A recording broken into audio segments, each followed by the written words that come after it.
Hello everyone. Welcome back. This is Andrew Campbell with Holtec Gaming. Last time we won the hook shot from a poor old ghost Dampy, and now we make our way into the Forest Temple. Hopefully you guys are as excited as me. I am a little worried because the water temple in the Ocarina time gets a lot of flack for being difficult. But for whatever reason, this temple definitely throws a spike of difficulty at you. Not necessarily for the obvious reasons, like, hey, it's the fourth dungeon, they're supposed to chronologically get more difficult as you go. Not what I mean. What I mean is this kind of throws this aspect right here. It throws in a three-dimensional element to the platforming, and whenever you first go into this whole dungeon area, let's just say that you run into the door, right? Because you haven't had to think three-dimensionally in this game yet, or at least in any major capacity to where it would or would not lead you to one of the major keys that you have to progress in the dungeon. And this key right here is the one I speak of. You could immediately run into the dungeon and miss this small key and regret it later. You're like, where the... I guarantee you it's probably designed to where, hey, you're going to be doing a little bit of backtracking. You're going to have to find that dungeon map, and you're going to have to figure out how to use it, big boy. And that's essentially what I think Miyamoto decided whenever he designed this. Well, at least directed. I don't know if he had a hand in designing the dungeon layout, but still, whoever did. Oh, look, the Poe sisters. These four little beauties. They're all ragtime gals. So they split off. You're supposed to figure out how to get each individual one of them and relight these lamps. We can do that. We're not going to do that just this yet. We're going to go ahead. I did not mean to target that. I apologize for anybody who gets motion sick from the camera in this game. I really don't want to make any of you guys sick. Don't want to do that. But what I do want to do is I want to get this gold skull chilling. Because I believe, as I said in episode 1 or 2, I'm going to go ahead and get the ones that I remember. Because getting to 50 wouldn't necessarily be a terrible thing, right? Whoa, okay. That's my fault. I guess I could just run past him. He doesn't do anything major. But we got a fight on our hands, ladies and gents. Let's go ahead and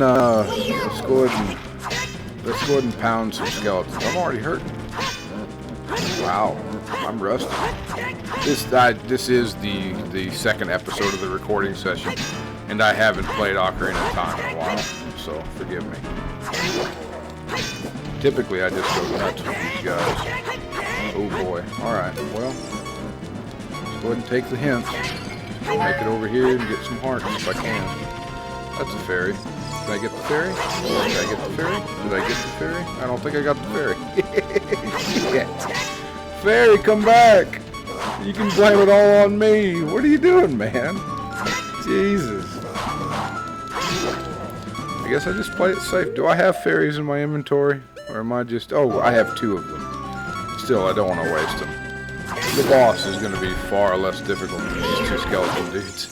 Well, there you go. Whoa. Excellent. Got me. Got him. It's okay. It's okay. I don't blame him. I would have done the same.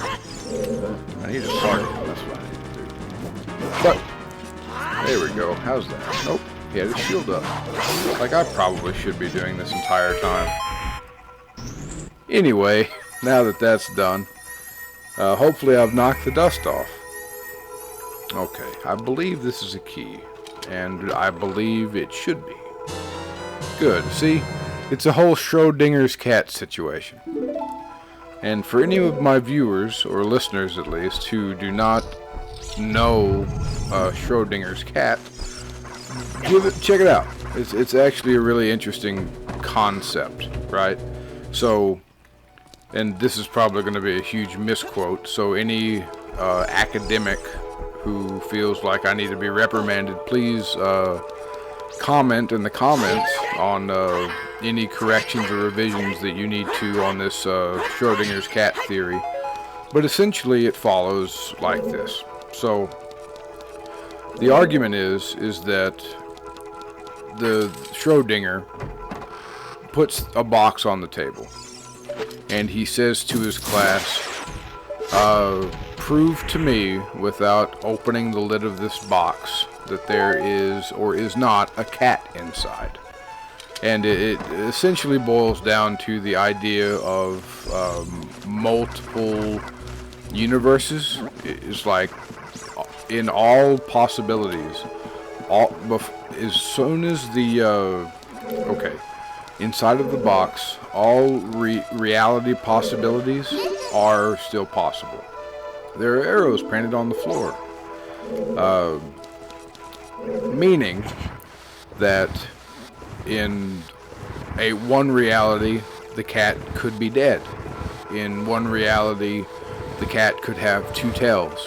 In another reality the cat could be sawed in half, right?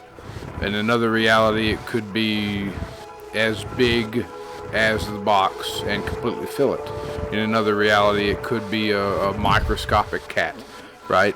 And all of those possibilities are there, and they are essentially valid until you open the box, and then all of the different universes collapse and then converge into what your reality is for that cat in the box, right? It's an interesting thing, right? You don't know until you can prove it type of idea, but essentially it's just an argument for the multiverse, right? Very heady stuff. I probably said it wrong, but I wanted to mention it because, you know, that key inside of that chest in this kid's video game reminded me of Schrodinger's cat. Go figure. Like, comment, and subscribe for more Schrodinger's cat talks. Let's just say that, huh? And I hope you like it, because I certainly do like talking about stuff like that. I believe I had talked already about how I'm taking some summer classes this summer semester, and I had just concluded War in Society, which was a history class about humanity and our capacity for waging war and the social implications behind such war.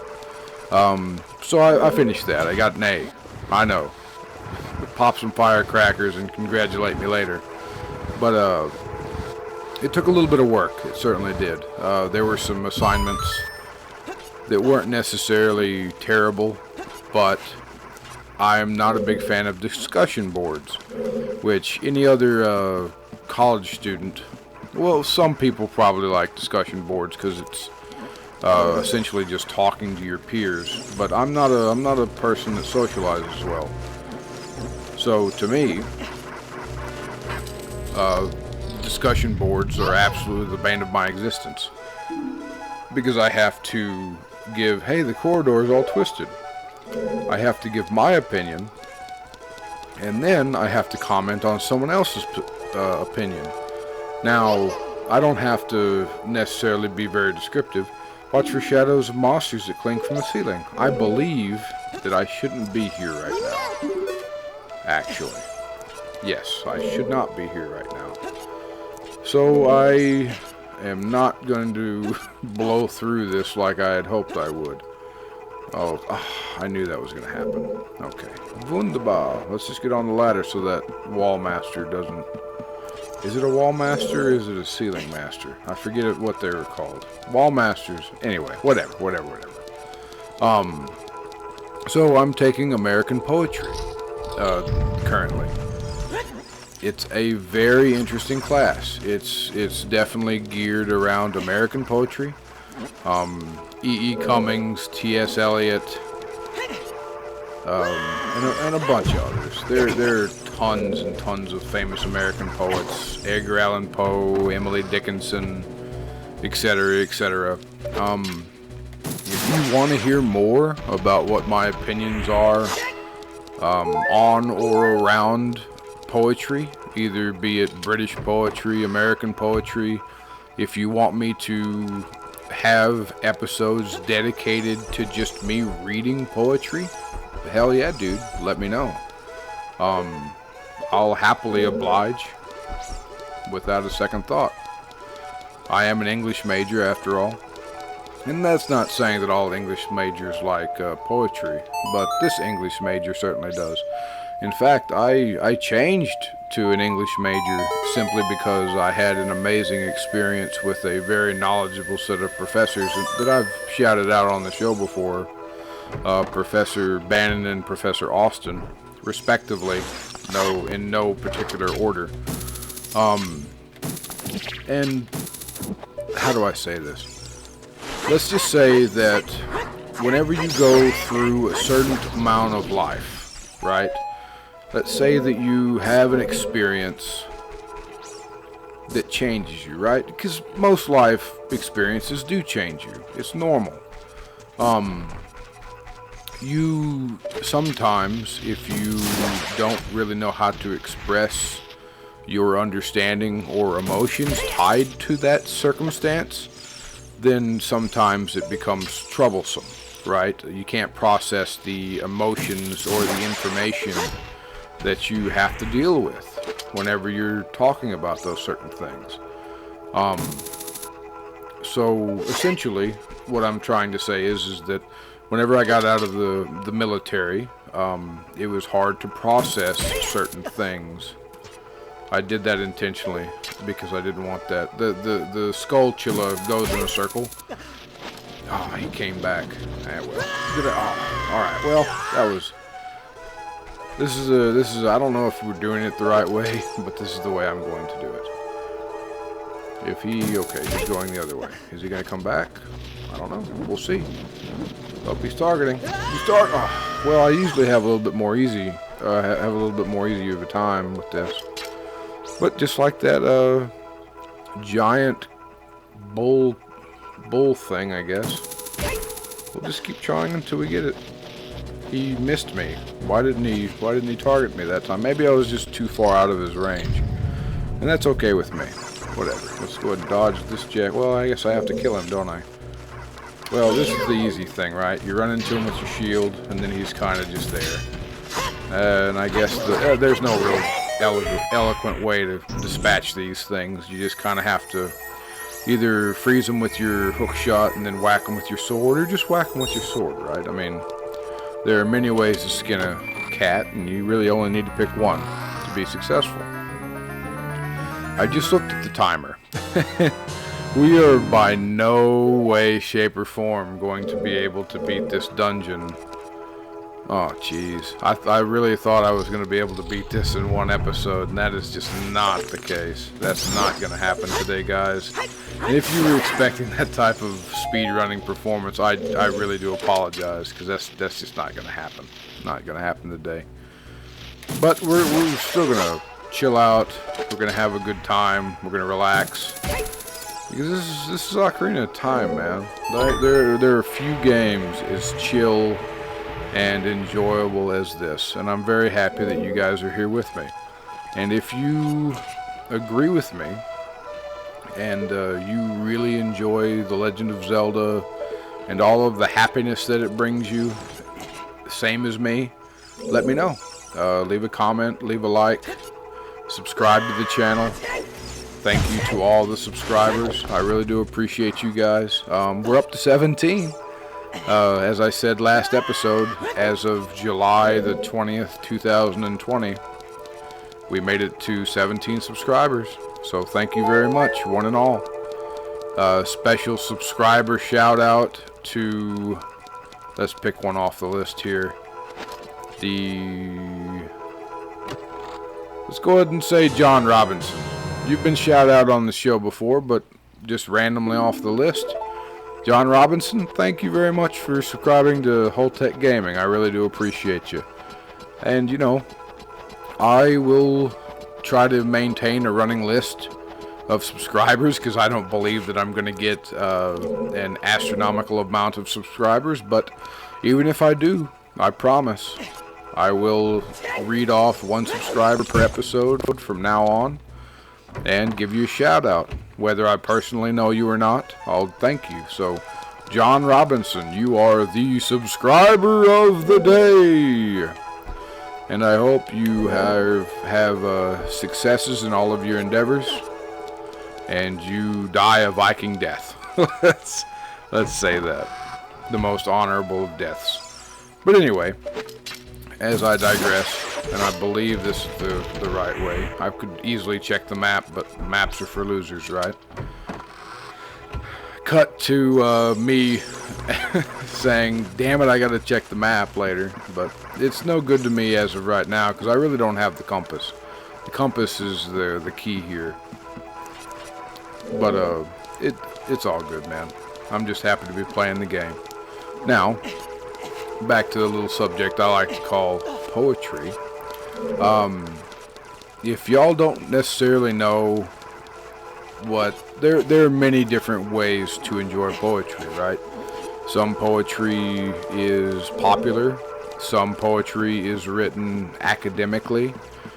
Let's go ahead and go down the list and kind of designate what makes a popular poem and a academic poem, right? Let's go ahead and say, just for best reference, T.S. Eliot's The Wasteland. Probably one of the most academic poems ever written. Its whole deal is that it is complicated for the sake of being complicated. Ooh, you see that? Ooh, spooky. Ooh, hey, another painting. That's cool. Look at that. Oh, it's not doing it. Weird. I guess it'll just sit there until I shoot it in the face. Oh, I just spoiled it. Ah, well. So we gotta go in here, and we gotta kill these skelly dudes. And, yeah, do not fall in there. I'm just gonna press the issue. You know how I always say you gotta kind of pay attention and hit stuff whenever it's time to hit stuff. But in here, you just kind of swing. And you just gotta be careful. Because if you fall in that, it sets you back a good ways. I don't want to do that, man. That's just asinine. So anyway, T.S. Eliot's The Wasteland. This dude, T.S. Eliot, besides being a religious proponent, well, not proponent, I need to stop saying proponent. I'm not even quite sure if that's the right word to be using in that situation. But he was really into religion. Let's just say that. So the Wasteland is essentially a land where all people who have lost their faith or do not believe in God, or, you know, he feels that we are not devout enough, right? And we all live in this wasteland, quote unquote. And he explains this by referencing Dante's Inferno. He says a section in French, a section in German, and a section in Italian. He has a ton of biblical references, both from the Old Testament and the Protestant Bible. The King James Version, I believe, is what it is. Hey, the fairy bow! Pew, pew, pew, pew, pew! We did it! I believe we're going to end the episode on that. And we may or may not continue to talk about poetry. I don't know. Send me your telepathic requests, and I shall hear it, and I shall go on to you and provide a excellent ASMR experience. But alas, we must quit each other. Have a great night, guys. Thank you very much for watching. This was episode 12 of the Ocarina of Time, Legend of Zelda Chronicles, or whatever you want to call it. Come on back, man. I'm very excited to have you come back and watch the stuff. Watch the episodes on the channel. I've got tons of stuff at this point. Grow with me. Like the video, subscribe, and I'll see you guys next time on Holtec Gaming. This is Andrew Campbell. Have a great night. Bye-bye.